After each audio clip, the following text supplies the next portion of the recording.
জুঝিয়ে পাই কুল।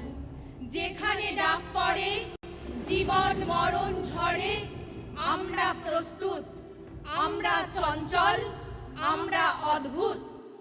যুগে যুগে যৌবনের জয়গাথা গেয়েছেন কবিরা। যৌবন মুছে দেয় জীর্ণতাকে, ভেঙে ফেলে রুদ্ধ দ্বার, ছিন্ন করে শৃঙ্খলের বন্ধন। যৌবনের পূর্ণ জোয়ারে আমরা ভাসিয়া আসিয়াছি, সকলকে আনন্দের আস্বাদ দিবার জন্য। কারণ আমরা আনন্দের স্বরূপ, আনন্দের মূর্ত বিগ্রহ রূপে আমরা মর্তে বিচরণ করিব। নিজের আনন্দে আমরা হাসিব, সঙ্গে সঙ্গে জগৎকেও মাতাইব। আমরা আসিয়াছি সৃষ্টি করিতে, কারণ সৃষ্টির মধ্যেই